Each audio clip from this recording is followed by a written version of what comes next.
All right, folks, buckle up, because today we're taking a deep dive into a topic that's guaranteed to make your brain do a few somersaults. We're talking about metaethics, specifically the clash between moral cognitivism and non-cognitivism. And what makes this deep dive particularly fascinating is that we're not going to get bogged down in those typical ethical dilemmas, the should I lie to protect a friend or is eating meat morally justifiable kind of questions. Yeah, we're not going to debate specific actions or moral rules. Exactly. Instead, we're going meta. We're going to zoom out and examine the very foundations of those judgments. It's like we're asking, what are we even doing when we talk about right and wrong? Right. It's like instead of arguing about the best way to play chess, we're questioning the rules of chess themselves. Do they make sense? Are they arbitrary? Where do they even come from? That's the kind of territory we're exploring today. So let's set the stage for our deep dive, shall we? In the simplest terms, could you explain what moral cognitivism is all about? Well, in a nutshell, moral cognitivism is the view that when we make moral statements, like stealing is wrong, we're expressing beliefs that can be true or false, just like any other factual claim. It's like saying the earth is round. It's either true or it's not, right? Exactly. Cognitivists see moral statements as aiming to describe some kind of moral reality, some objective standard of right and wrong. Okay, so where does non-cognitivism fit into this picture? Yeah, It sounds like it would be on the other side of that philosophical chessboard. you got it. Non-cognitivists take a very different stance. They say, hold on a second, moral statements don't actually express beliefs at all. Whoa, wait a minute. So they're saying when I say lying is bad, I'm not stating a belief. How can that be? Well, they argue that moral statements might be expressions of emotions, or maybe they're prescriptions for action, or perhaps something else entirely. They're not trying to represent some objective moral truth. So it's like when a sports fan yells boo at a bad call by the ref, they're not describing some objective fact about the game. They're just expressing their disapproval. That's a great analogy. Non-cognitivists would say you're doing something similar when you make a moral judgment. You're expressing your stance, not describing a fact. So the big question then for our deep dive is, what are we really doing when we make moral judgments? Are we trying to represent a moral reality, or are we doing something else entirely? And here's where things get really interesting. Both cognitivists and non-cognitivists agree that there are no objective moral properties or facts out there in the world. Hold on. They both agree on that. That seems counterintuitive. How can they both agree on that if they have such different starting points? That's what makes this debate so intriguing. They both end up at the same seemingly paradoxical conclusion, but they get there in very different ways. I'm sensing there's a lot to unpack here, so let's tease apart these definitions a bit more. Starting with cognitivism. If I'm a cognitivist, what exactly am I committing to when I make a moral statement? Well, as a cognitivist, you'd be saying that a statement like, charity is good, is expressing a belief that can be true or false. You're claiming there's some fact of the matter about whether charity is truly good, even if that fact is hard to define. So it's like saying there's a planet beyond Neptune, even if we haven't directly observed it yet. The truth is out there, Yeah. somewhere. Right. But now let's switch gears and put on our non-cognitivist hats. What happens to that same statement, charity is good, from a non-cognitivist perspective? Well, if I'm a non-cognitivist, I wouldn't be claiming it's true or false in any objective sense. Nope, you wouldn't. So what would I be doing? You'd be expressing a non-cognitive attitude, like a feeling of approval towards charity. So instead of describing the world, I'm expressing myself. That's a great way to put it. And that distinction, as you can imagine, leads to some really profound implications for how we understand moral language, reasoning, and even disagreement. All right, so I'm starting to see how these two positions differ. But I'm curious, how did philosophers even get to this point? Was there some philosophical earthquake that shifted the ground beneath our feet? Well, one of the big philosophical tremors that really shook things up was G.E. Moore's famous open question argument. It was a major stepping stone toward non-cognitivism. Ah, Moore. Always love a good Moore puzzle. So remind me what that argument is all about. Moore argued that if good really referred to some natural property, then it shouldn't make sense to ask, is it good, after we've fully described something using natural properties. Can you give an example? Sure. Let's say you're a hedonist, meaning you believe pleasure is the ultimate good. You might say something like, anything that produces pleasure is good. So a delicious slice of chocolate cake is good because it gives you pleasure. Precisely. But Moore would say, even after you fully explain the cake's pleasurable qualities, it still makes sense to ask, but is it good? Yeah, that's true. I might wonder if it's good for my health, or if eating it would violate some moral principle, even though it's pleasurable. That's Moore's point. It seems like we can always raise the "is it good" question, no matter how thoroughly we've described something in other terms. And this led Moore to believe that good doesn't refer to some natural property at all. It's doing something else, something more like expressing an attitude. So this was a big win for the non-cognitivists. It was a huge boost for their position. It provided a powerful reason to think that moral terms aren't about picking out properties in the world, but rather about expressing something subjective. So they're saying that if good were just about pleasure, or any other natural property, then we wouldn't even have these complex moral debates. That's a key part of their argument. And it leads us to another cornerstone of the non-cognitivist view, Hume's law. Right. Hume's law states that you can't derive an ought from an is. You can't jump from facts about the world to moral conclusions. Exactly. You can gather all the facts you want about how a certain action affects the world, but that alone won't tell you whether it's right or wrong. So if I'm a non-cognitivist arguing about social policy, I might say, look, even if we know this policy will increase poverty, that doesn't automatically make it wrong. We need to consider our feelings and attitudes towards poverty, not just the facts. Exactly. You're highlighting how non-cognitivists believe moral judgments require something more than just facts. They need that extra ingredient, that feeling of approval or disapproval. Okay, this is all starting to make sense. So we've got Moore questioning the nature of good, and Hume reminding us that facts alone don't equal moral judgments. Where do you go from here? Well, if we're going to accept for the moment that moral statements aren't actually about beliefs, then the next question is, what are they then? And that's where the different flavors of non-cognitivism come in. Flavors. That sounds a lot more appetizing than dry philosophical theory. I know, right? Makes it a bit more fun. So we've got emotivism, which basically says that moral judgments are expressions of emotions. So saying murder is wrong is like saying, ew, murder, I hate it. Yeah, it's like expressing your disgust rather than stating some objective truth about murder.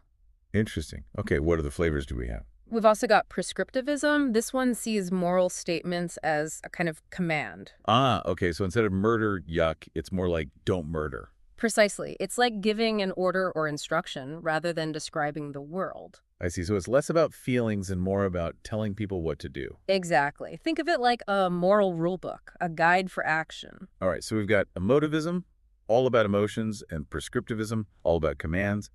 But these both seem pretty different from how we normally talk about morality. Is there a flavor that tries to bridge that gap? There is, and it's a bit of a chameleon in the world of non-cognitivism. It's called quasi-realism. Quasi-realism, that's a mouthful. What's that all about? Quasi-realists try to explain why we talk as if moral statements are true or false, even though they don't think there's actually any objective moral reality. So they're trying to make sense of why we say things like, it's true that stealing is wrong, even though they don't believe in moral truth in the traditional sense. Exactly. They might argue that we talk this way because moral language is so deeply ingrained in our lives. It guides our actions. It helps us express our values. It allows us to have these complex social interactions. It's like saying, look, even if there's no ultimate moral rule book out there, we still need to talk and act as if there is, just to keep society from falling apart. That's a great way to put it. Quasi-realism is all about capturing that as-if element of moral discourse. It's a clever attempt to reconcile this non-cognitivist view with the way we actually use moral language. Okay, I'm starting to see how these different flavors of non-cognitivism add some much-needed nuance to the discussion. But, I got to be honest, I'm still wrestling with this whole idea that moral statements aren't expressing beliefs. It just feels so counterintuitive. I get that. It's definitely a big shift from how we typically think about morality. And it leads to some interesting challenges for non-cognitivists, especially when we start to examine more complex sentences, those that contain moral judgments within them. You're talking about what you call the embedding problem, right? Exactly. Do you remind us what that's all about? Sure thing. So the embedding problem pops up when we try to figure out how these non-cognitivist theories handle sentences that go beyond those simple pronouncements like lying is wrong. So sentences like, if lying is wrong, then we shouldn't teach our children to lie. Or, I believe that helping others is a good thing. Exactly. These kinds of sentences embed moral judgments within larger grammatical structures. And this poses a challenge for non-cognitivists, because if lying is wrong is just an emotional outburst, like, boo, lying, then how do we make sense of the if-then or I believe that part? It's like you're trying to build a house out of emotional Legos. The basic blocks don't quite fit together. That's a fantastic analogy. So the question becomes, how can non-cognitivists explain these complex ways we use moral language without having to resort to the idea of beliefs? It sounds like they've got their work cut out for them. So what are some of the solutions they've come up with? Well, they've gotten pretty creative. One approach is to argue that these complex sentences actually express higher order attitudes. Higher order attitudes. Okay. I'm going to need a bit more explanation on that one. What does it mean to have an attitude about an attitude? All right, think about it this way. Imagine you absolutely despise pineapple on pizza. Oh, don't even get me started on that culinary abomination. Right. So that's your basic attitude towards pineapple on pizza. You hate it. But you might also have a higher order attitude about that attitude, like being proud of your unwavering hatred for pineapple on pizza. So it's like saying, I'm proud of how much I detest this pizza topping. It's like a meta attitude, right? Yeah. An attitude about an attitude. Exactly. It's a second level attitude. And non-cognitivists can apply this idea to explain these embedded sentences. For example, if lying is wrong, then we shouldn't teach our children to lie, might express approval of a pattern of disapproval. So I'm basically saying, I approve of disliking lying, and I also approve of disliking people who teach lying. You got it. That higher order attitude could explain why someone would accept the whole sentence, even if they don't believe there's some objective truth about lying being wrong. I see. That's pretty clever. Hmm. But I can imagine some philosophers, especially those on the cognitivist side, pushing back on this. Wouldn't they just say, okay, now you have to explain what these higher order attitudes are. You're just kicking the can down the road. That's a valid point. And it gets even trickier when we look at other kinds of embedded sentences. Like, how would a non-cognitivist explain something like, I wonder if lying is wrong? Yeah, that does get a bit thorny. Am I wondering if I disapprove of lying? That seems strange. Exactly. It's not as simple as explaining those basic pronouncements. So yeah, non-cognitivists have had to develop some more sophisticated tools to grapple with this embedding problem. What other strategies have they come up with? Because I imagine this embedding issue is a pretty big hurdle for them. Another approach is to appeal to what's called minimalism about truth. Minimalism about truth. Okay, break that down for me. Basically, minimalists argue that truth isn't some profound metaphysical property. It's a much simpler concept, tied to how we use language in a consistent way. So instead of saying lying is wrong, is true or false in some cosmic sense, they're saying it's true or false in a more pragmatic, everyday sense based on how it fits with our other beliefs and statements. Exactly. It's a way of taking the air out of the concept of truth. And it's helpful for non-cognitivists because it allows them to explain how moral statements can be part of these more complex sentences without having to come up with all sorts of higher-order attitudes. So a minimalist non-cognitivist might say that it's true that stealing is wrong. Just means something like, I accept the statement stealing is wrong. You're getting it. They're trying to give an account of truth that doesn't commit them to believing in these objective moral facts. It's more like saying, this statement makes sense within my moral framework, even if that framework isn't anchored in some absolute truth. I can see how that could be appealing to a non-cognitivist. It acknowledges that moral language has its own logic and rules, even if those rules aren't based on some external moral reality. Absolutely. Minimalism provides them with a tool to address the embedding problem without giving up on their core commitment to the idea that moral judgments are not fundamentally about beliefs. That's pretty clever. But I'm guessing this isn't the end of the story. Are there any other major challenges that non-cognitivists have to grapple with? You bet.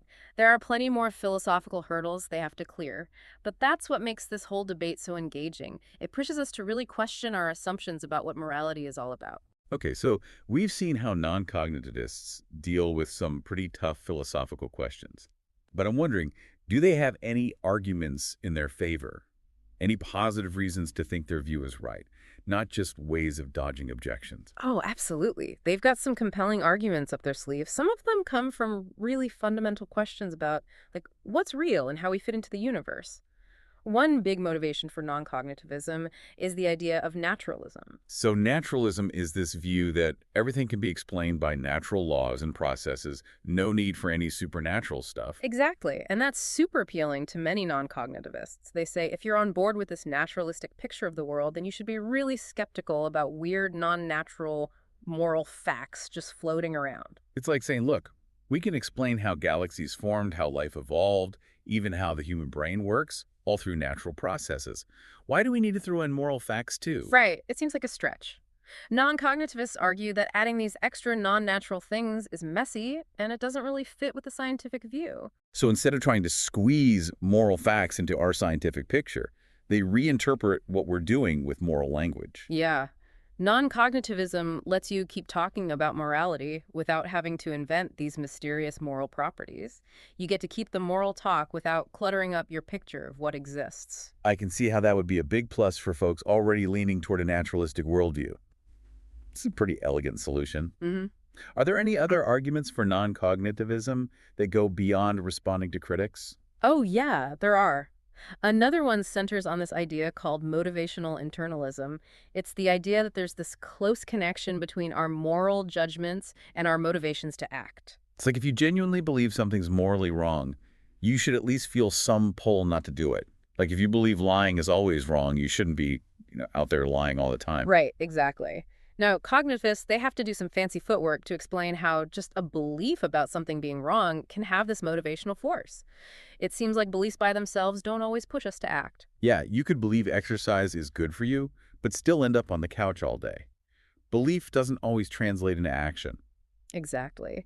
But non-cognitivists have a much easier time with this. If moral judgments are at their core about, say, expressing feelings or giving commands, well, it makes sense that they'd be tied to motivation. Because for them, the motivational part is already built in. It's not like you have to add motivation on top of the belief. Exactly. Feelings and desires, they're way more directly linked to action than beliefs. So non-cognitivism offers a pretty neat solution to this whole moral motivation puzzle. So we've got naturalism and motivational internalism giving non-cognitivism some extra points. But you've hinted that it's not all smooth sailing. What are some of the tougher challenges they face? Well, one particularly tricky one is explaining what's called supervenience. It's this idea that moral properties depend on non-moral properties. Basically, two things can't be morally different without also being different in some other non-moral way. So if two actions are exactly the same in every way we can observe, like their consequences and all the details, Yeah. then they can't be morally different. Exactly. Now, this might seem super obvious at first, but it's tricky for non-cognitivists.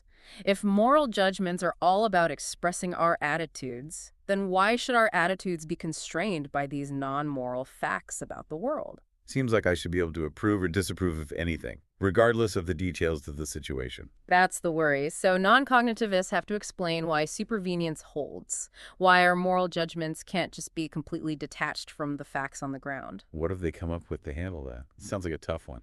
One approach is to say, look, our attitudes themselves are often shaped by how we understand the world. Like, we might disapprove of actions that cause suffering because we've learned that suffering is bad, or just because we naturally dislike pain. So our moral attitudes aren't just random, they're rooted in our experience and what we believe about the world. Exactly. This helps to explain why supervenience holds. Even though moral judgments aren't directly describing these objective moral facts, they're still connected to how we see the non-moral features of the world. That makes sense. Yeah. But I bet a cognitivist would jump in here and say, aha, you're admitting that moral judgments are based on beliefs about the world, which is exactly what we've been saying. You're right. They might say that. And that's just one example of how this debate, cognitivism versus non-cognitivism, gets really, really nuanced and complex. There are all these layers of argument and counter-argument. Like a philosophical chess match, each side trying to anticipate the other's moves and come up with clever responses. Yeah, that's a great way to put it. And there's no clear winner in this game.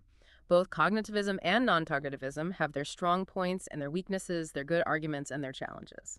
Well, this deep dive has definitely given me a lot to think about. We've explored those core differences between cognitivism and non-cognitivism, tackled the embedding problem, the puzzle of moral motivation, and even gotten into naturalism and supervenience. And remember, we did all this like a philosopher would, digging into concepts, examining arguments, and always pushing for a better understanding of these really complicated ideas. It's been a whirlwind tour of metaethics, but hopefully it sparks some curiosity in our listeners. Maybe they'll even start seeing the world a little differently, questioning their own ideas about right and wrong. Who knows, maybe it's even inspired some folks out there to create their own theories of moral language. Would they side with the cognitivists or the non-cognitivists? Or would they forge a whole new path through these tricky philosophical waters? That's something worth thinking about as we wrap up our exploration today.